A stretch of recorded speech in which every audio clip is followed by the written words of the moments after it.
ഫിലിപ്പൈൻസിൽ 8.2 മാഗ്നിറ്റ്യൂഡിലുള്ള ഭൂകമ്പം അനുഭവപ്പെട്ടു. സുനാമി മുന്നറിയിപ്പുമുണ്ട്. തെക്കൻ ഫിലിപ്പൈൻസിലെ മിൻഡാനാവോ തീരത്താണ് ഭൂചലനം അനുഭവപ്പെട്ടത്. German research centre for geosciences ഭൂകമ്പത്തിന്റെ തീവ്രത 8.2 ആണെന്നും 10 കിലോമീറ്റർ ആഴത്തിലാണ് ഉണ്ടായതെന്നും അറിയിച്ചു.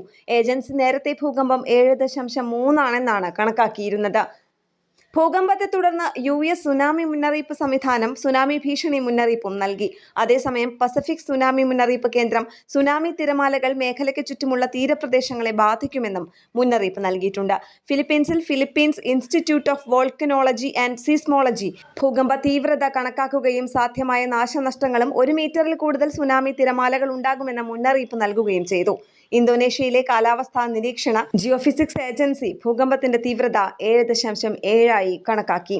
ഫിലിപ്പീൻസിലോ ഇന്തോനേഷ്യയിലോ വലിയ നാശനഷ്ടങ്ങളോ മരണങ്ങളോ ഉണ്ടായതായി റിപ്പോർട്ടുകളില്ലെങ്കിലും പ്രഭവ കേന്ദ്രത്തിന് ഏറ്റവും അടുത്തുള്ള പ്രദേശങ്ങളിൽ ശക്തമായ കുലുക്കമുണ്ടായതായി അധികൃതർ അറിയിച്ചു. ഭൂകമ്പം ഉണ്ടായതിന് തൊട്ടു പിന്നാലെ പ്രാദേശിക പോലീസ് സ്റ്റേഷൻ കെട്ടിടത്തിൽ വിള്ളലുകൾ പ്രത്യക്ഷപ്പെട്ടതായും തെക്കൻ ഫിലിപ്പീൻസിലെ സാരഗാനി പ്രവിശ്യയിലെ അലബൽ പട്ടണത്തിലെ പോലീസ് മേധാവി പറയുന്നു.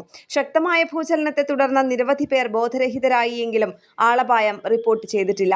ഇതുവരെ അനുഭവിച്ചതിൽ വെച്ച് ഏറ്റവും ശക്തമായ ഭൂകമ്പമാണിതെന്ന് ദൃക്സാക്ഷികൾ റിപ്പോർട്ട് ചെയ്യുന്നു. ഇന്റർനാഷണൽ ഡെസ്ക്, കേരള പ്രണാമം.